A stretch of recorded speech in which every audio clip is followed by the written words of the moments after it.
Sinon, du coup, le sujet du jour qu'on voulait aborder absolument, c'est tout simplement, qu'est-ce qui compte finalement? Qu'est-ce qui compte vraiment pour réussir notre perte de poids définitive sur long terme, sans avoir à se frustrer, sans avoir à complexifier les choses et à se casser la tête dessus? L'idée, c'est carrément de vous donner, de vous éclaircir, la chose, de prendre un petit peu de recul sur, qu'est-ce qui est important finalement? Qu'est-ce qui compte vraiment? Sur quoi je dois me focaliser pour réussir ma perte de poids et atteindre mon objectif? Pourquoi, ce sujet-là? Parce qu'on se rend compte que bien souvent, en quand on se lance dans une aventure comme la perte de poids, qui est longue, ça se fait pas du jour au lendemain, ça se fait pas en une semaine, ça se fait en un mois, ça se fait, sur plusieurs mois, voire même années en fonction des objectifs. En fait, on a souvent tendance à un moment donné à, mettre la tête dans le guidon et puis, faire, des choses, se concentrer son attention sur des choses qui sont, infimes, qui nous demandent vachement d'énergie et qui finalement en fait, sont pas des gros leviers pour notre perte de poids et on perd de vue l'essentiel, on perd de vue ce qui compte vraiment et ce qui nous permet concrètement d'y arriver. Et ça arrive à tout le monde.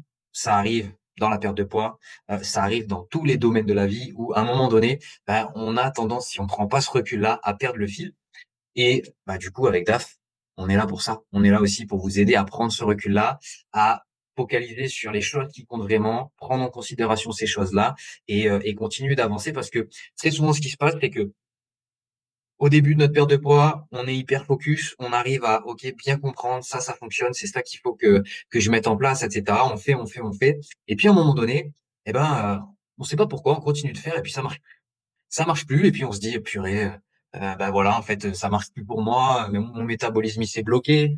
Ça peut être, «Purée, en fait, voilà, la méthode, la façon que j'avais de faire, maintenant, elle fonctionne plus pour moi. Il faut que je trouve autre chose, une nouvelle méthode, une nouvelle façon de faire». Et bien souvent, et là je parle pour la perte de poids, je parle pour tout, hein, pour n'importe quelle chose. Bien souvent, ce qu'il y a à remettre en question, c'est pas forcément la méthode, c'est pas forcément, ce qu'on met en place pour y arriver qui fonctionnait, jusqu'à présent. C'est-à-dire qui nous faisait avoir des résultats et en même temps qui nous coûtait pas, qu'on pouvait reproduire sur le long terme. Bien souvent, c'est pas ça le souci. Parce que si ça a marché un temps, en fait, il y a de fortes chances que ça continue de fonctionner, à moins qu'on ait un contexte qui ait évolué et à ce moment-là, c'est OK, on peut faire évoluer cette méthode, mais les gros piliers restent toujours les mêmes. Et bien souvent, la problématique, c'est pas ces piliers-là, qui restent toujours les mêmes pour la perte de poids. En fait, c'est souvent nous. C'est souvent nous la problématique où, en fait, à force de répéter, on fume, on a l'impression de toujours bien faire les choses et sauf que, de fil en aiguille, on perd le focus, on perd l'attention sur les choses qui comptent vraiment finalement, on les fait moins bien, voire plus. On oublie de les faire. Donc l'idée vraiment là, c'est de vous aider à prendre ce recul-là pour que vous compreniez concrètement quels sont les piliers de votre perte de poids et quels sont les indicateurs, les piliers là qu'il va falloir focaliser pour y arriver. OK? Le petit récap facile, simple, que normalement tout le monde connaît et qu'au ça vaut toujours le coup de le répéter, c'est que, pour perdre du poids, il y a une règle qui est inéluctable, c'est qu'il faut être en déficit calorique, OK? Ce qui signifie que mes dépenses, en calories, ce qui sort en énergie, sont supérieures à mes apports en énergie. Ce qui rentre, ce que je mange, ce que je consomme, ce que je peux boire en calories.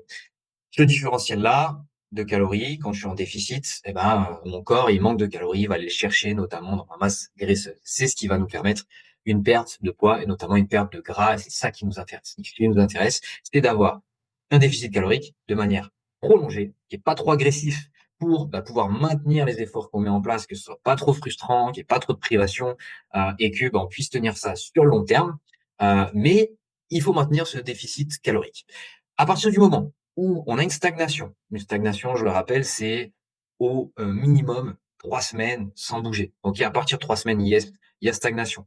Pourquoi pas avant? Parce que, 1 semaine, 2 semaines, il peut y avoir plein de choses, qui font que le poids il bouge pas. Il peut y avoir, une période menstruelle, il peut y avoir de la rétention d'eau, il peut y avoir de la fatigue qui va, également, jouer là-dessus. Donc sur les fluides corporels et cetera, il peut y avoir la reprise d'un entraînement plus intense qui va faire également que nos réserves de glycogène sont plus ou moins importantes. Donc, au bout de 3 semaines, on se dit: «Bon, là, si ça bouge pas au bout de 3 semaines, alors qu'on met en place des choses, clairement, il y a stagnation». S'il y a stagnation, ça signifie qu'on n'est plus en déficit calorique. OK? C'est clair et net. Donc déjà, ça permet de se dire: «OK, stagnation, 3 semaines, j'ai pas bougé, mon poids il a pas bougé sur la balance, je ne suis plus en déficit calorique. OK? C'est clair et net.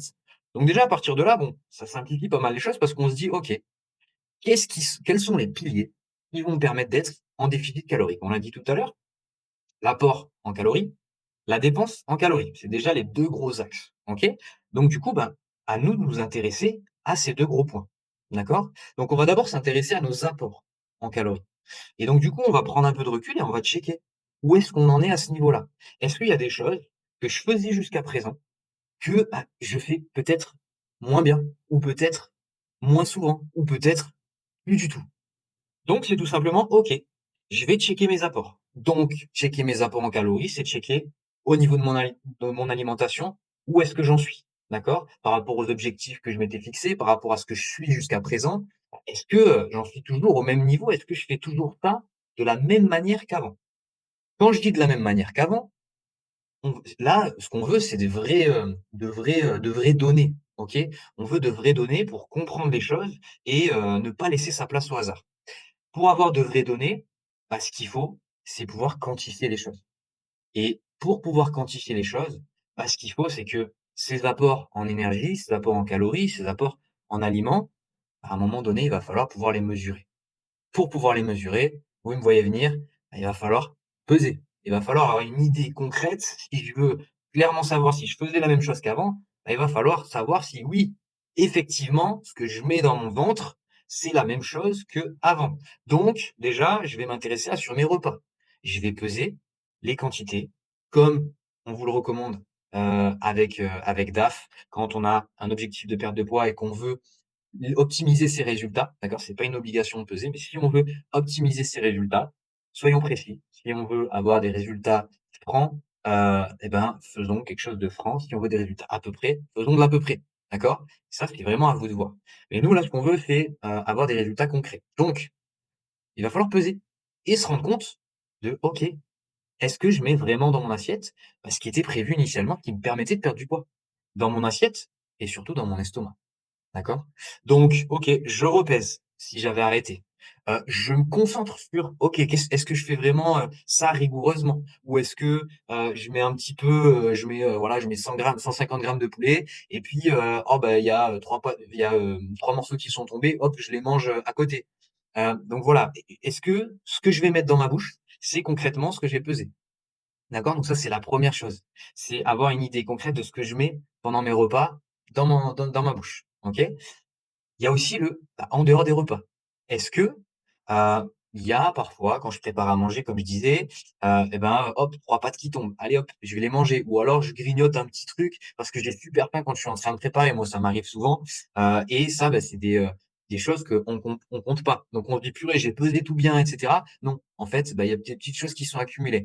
Est-ce que, à la pause de 10 heures, au boulot, votre copine qui a ramené des super croissants, c'était des petits croissants, c'était pas des gros croissants. Et ben, hop, j'en ai tapé un, c'était des petits. Ah ouais, mais sauf qu'au cumulé, on s'en souvient plus, hein, à la fin de la journée ou à la fin de la semaine quand on voit que le poids il a pas bougé. Sauf que, bah, en fait, ouais, bah, ça joue sur la balance et c'est quelque chose qu'on faisait pas au début et que, bah, petit à petit, l'inconscient, on met moins de conscience sur ce qu'on fait parfois et donc, bah, ça vient se cumuler.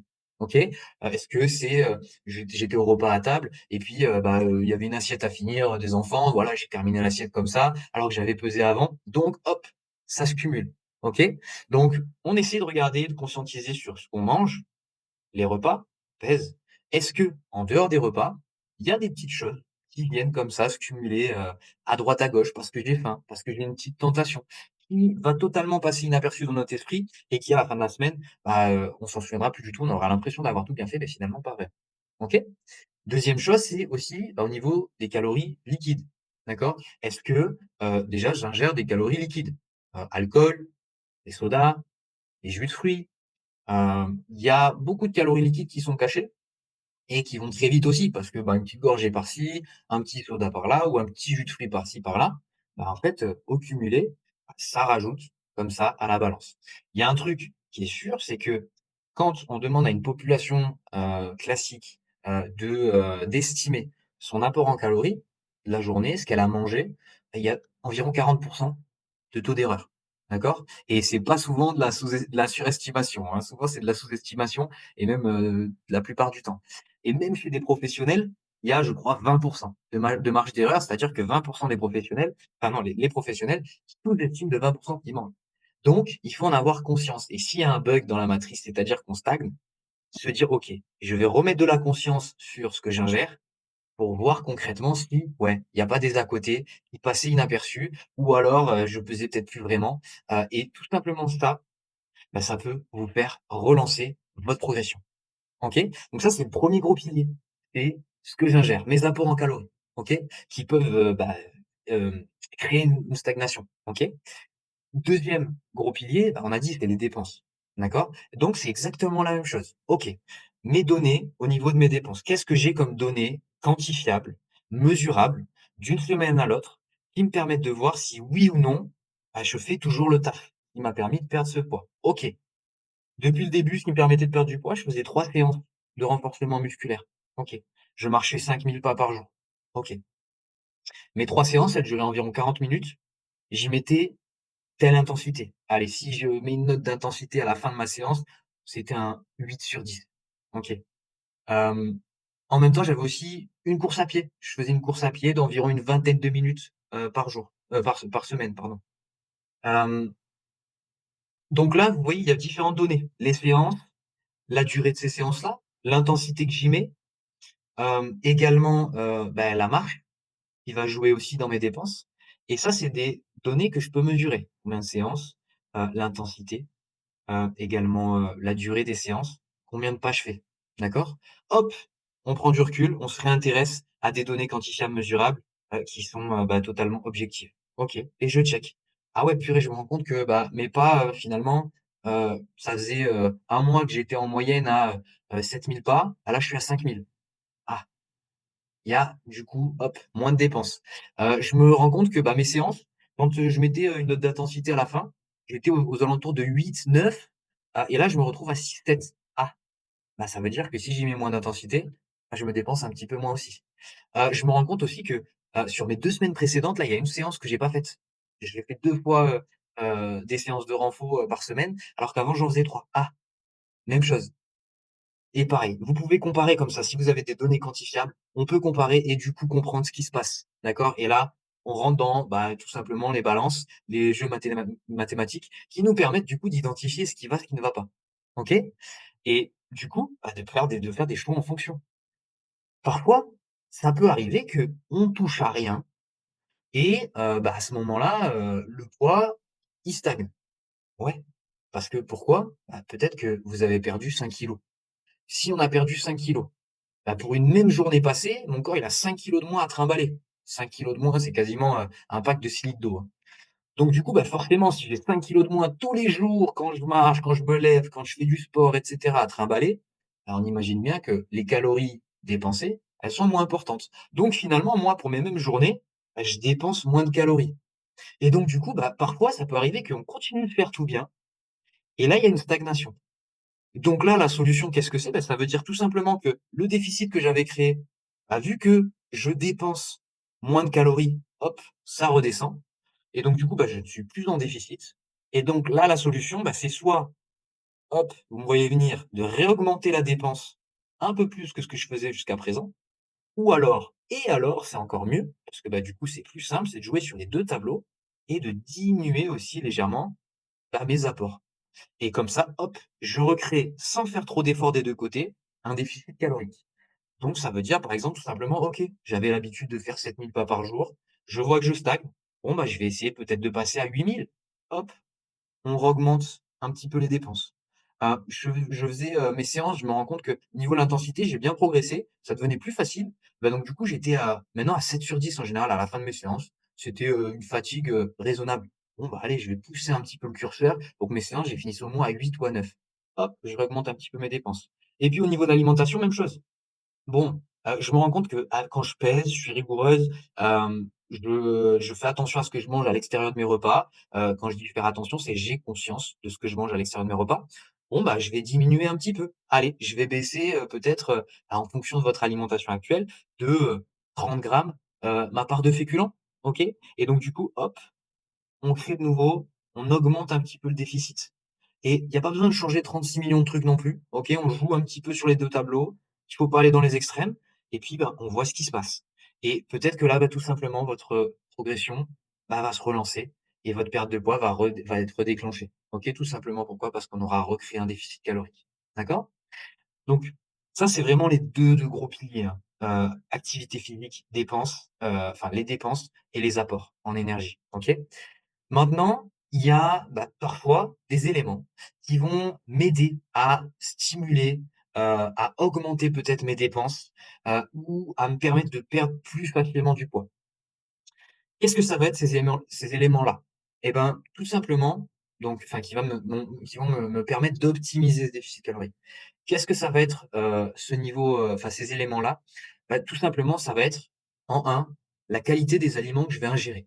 Pourquoi? Parce que je peux être en déficit calorique, mais si j'ingère des aliments de mauvaise qualité, c'est-à-dire des aliments souvent qui sont transformés, ultra transformés et que je privilégie peu les aliments bruts, bah, les aliments bruts déjà, pour les digérer, notre corps, il va avoir besoin de plus d'énergie. Donc c'est super intéressant de manger des aliments bruts. Pourquoi? Parce que, bah, sans rien faire, juste pour les digérer, vu que c'est moins transformé, notre corps, bah, il va, avoir besoin de plus d'énergie. Donc, hop, on augmente notre dépense énergétique légèrement, d'accord? Deuxième chose, c'est que les aliments qui sont bruts, peu transformés, eh ben, ils sont beaucoup plus ce qu'on appelle biodisponibles. C'est-à-dire qu'ils amènent beaucoup plus de choses que le corps va pouvoir réutiliser en énergie et pour plein d'autres fonctions. Donc du coup, bah, mon corps a plus d'énergie, donc j'ai tendance, si j'ai plus d'énergie, c'est mathématique, bah, à me dépenser plus inconsciemment.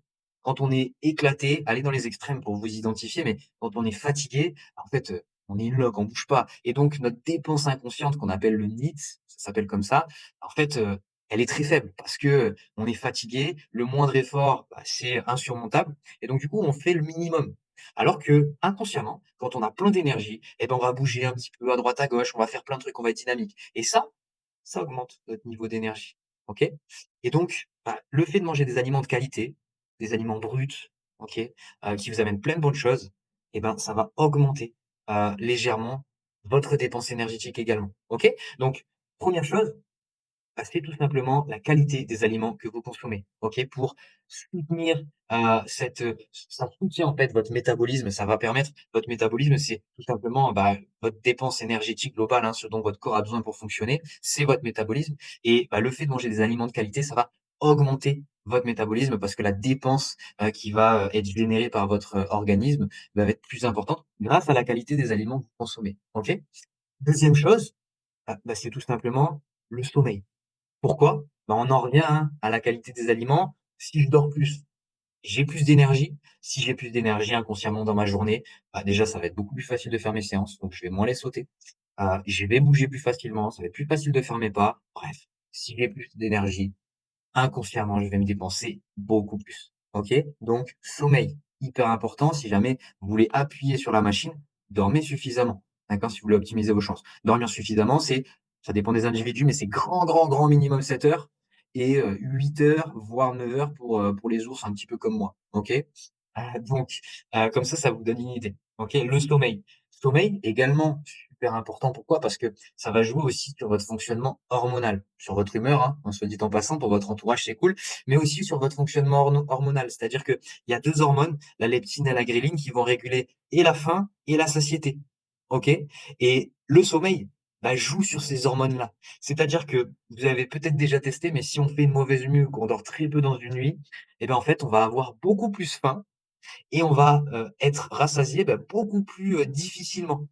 Souvent, on a envie même de conneries, quand on n'a pas bien dormi, on a envie de manger un petit peu des bêtises. Pourquoi? Parce que notre corps, en fait, ces hormones-là, elles sont pas sécrétées comme on voudrait et donc du coup, bah, on a beaucoup plus faim et on est moins rassasié. Donc le combo magique pour manger plus de calories, inconsciemment. C'est vraiment là, où on a tendance: «Mais purée, je comprends pas, je fais mes repas, mais c'est plus fort que nous, on va grignoter un petit truc par-ci par-là», parce qu'en fait, tout simplement, on a faim, ces hormones sont dérégulées. Donc le sommeil, primordial pour votre énergie, mais aussi pour la sécrétion de ces hormones-là et donc, bah, ne pas avoir un apport en énergie qui est trop important.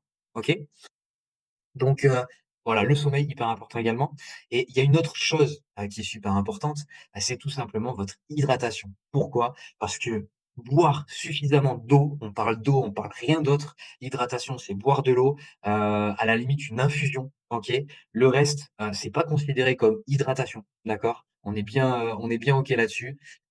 L'hydratation va vous permettre en 1 également, on y revient, d'avoir de l'énergie. Pourquoi? Parce qu'on est composé à je ne sais plus combien de pourcents d'eau, mais en grande, grande majorité et donc vous comprenez bien que si on manque d'eau, on est éclaté complet et du coup, on peut pas fonctionner normalement et en plus de ça, quand on boit pas suffisamment d'eau, on fait ce qui s'appelle la rétention d'eau et faire de la rétention d'eau, c'est pas vraiment une bonne nouvelle pour la santé, esthétiquement parlant et pour notre perte de poids. Donc suffisamment d'hydratation, hyper important. Je sais qu'il y en a beaucoup qui ont du mal à s'hydrater suffisamment et souvent, c'est pas un problème c'est juste un problème de conscience.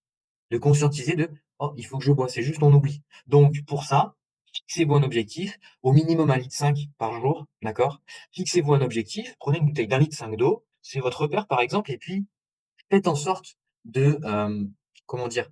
Hem, d'avoir des d'introduire en fait des moments dans votre journée où vous allez boire de l'eau. Typiquement, moi ce que je fais, c'est que le matin, je bois un grand verre d'eau.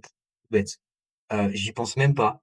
C'est je me lève, bim, automatique, je bois un grand verre d'eau. Ça se fait tout seul, OK? Parce que, je l'ai répété plusieurs fois de manière consciente et maintenant ça se fait de manière inconsciente. Hem, enfin voilà, j'ai toujours une bouteille d'eau à proximité, je me rends compte que si j'ai pas une bouteille d'eau à proximité, j'ai soif. Donc ayez toujours une bouteille d'eau à proximité, de préférence, pas en plastique parce que c'est pas bon pour vous, pour, tout ce qui est perturbateur endocrinien et cetera. Prenez plutôt de l'inox, par exemple, c'est top. Investissez, voilà, ça coûte rien. Une petite gourde, en inox, c'est top du top et comme ça, vous avez un repère. C'est pas obligé qu'elle fasse 1,5 litre, hein, ça peut être grand, 1,5 litre, même 500 millilitres, c'est bien. Par contre, au moins, vous savez qu'OK, faut que je bois 3 bouteilles comme ça aujourd'hui. D'accord? Fixez-vous, une nouvelle fois, des repères. OK? Si on met ça en place, vous avez vu, il y a pas tout à mettre en place, hein. C'est à chaque fois: «OK, je prends du recul, je regarde les piliers, dépenses, apports. Est-ce qu'il y a quelque chose qui a changé? Je remets de la conscience dessus. Je pèse s'il faut. Je prends des données qui sont quantifiables. On n'invente rien, d'accord? Et on fait pas du à peu près. Si, si, si, je mange comme avant. On n'en sait rien, OK? Donc, on veut du factuel, on veut du concret, on veut pas du à peu près, donc ayez des vraies données quantifiables, d'accord? On pèse ces aliments si nécessaire, on quantifie, ce qu'on boit en liquide, en calories également. Au niveau des dépenses, les pas, on quantifie combien de pas, c'est facile, on a une application sur le téléphone, on peut savoir facilement combien on fait par jour ou en moyenne par semaine. On quantifie ses séances, OK, également. Hem, on quantifie, la durée, l'intensité aussi de ces séances, ça peut être super intéressant. Au niveau du dodo, facile à quantifier également. Combien d'heures de sommeil je me suis accordé à dormir? Si on se réveille pendant la nuit, bon, on sait pas trop, mais au moins savoir: «OK, je me suis couché à 22 heures, je me suis levé à 6 heures du matin, OK, j'ai dormi 8 heures de sommeil, en tout cas, je me suis accordé 8 heures de sommeil, OK? Ça vous permet de quantifier également. Hydratation, pareil, on quantifie. Qualité des aliments, on choisit des aliments qui sont bruts. Tout ça, c'est que des choses qui sont binaires, OK? Est-ce que j'ai validé? Est-ce que je l'ai pas validé? Il y a pas de peut-être, non. C'est est-ce que j'ai bu mes 1,5 litre d'eau? Binaire, oui, non. Est-ce que, je mange des aliments qui sont bruts? Binaire. Soyez, si vous voulez, si à un moment donné vous stagnez, revenez aux fondamentaux et soyez précis, d'accord? Et vous allez voir que vous allez faire une différence de ouf, OK? Sur ce, j'espère que ce contenu vous aidera, j'en suis convaincu. Appliquez. Ce que je peux vous recommander, c'est tout simplement, de noter ça quelque part. Ces données, notez-les quelque part. Nous, ce qu'on a avec les femmes qu'on accompagne avec vous, c'est tout simplement un tableau Excel avec ces données-là et puis de semaine en semaine on les rentre dans le tableau pour pouvoir, savoir comparer les vraies données et comprendre ce qui se passe. D'accord? Donc voilà ce que je peux vous recommander. Ne gardez pas cette vidéo comme juste de l'information. Passez à l'action, ayez quelque chose qui vous permet de quantifier tout ça et de le voir en fait, de pouvoir comparer de jour en jour, de semaine en semaine et vous verrez que ça fera toute la différence. Sur ce, je vous souhaite une excellente journée, une excellente, soirée en fonction de quand vous regardez cette vidéo-là. Je vous dis à très vite. Ciao, ciao.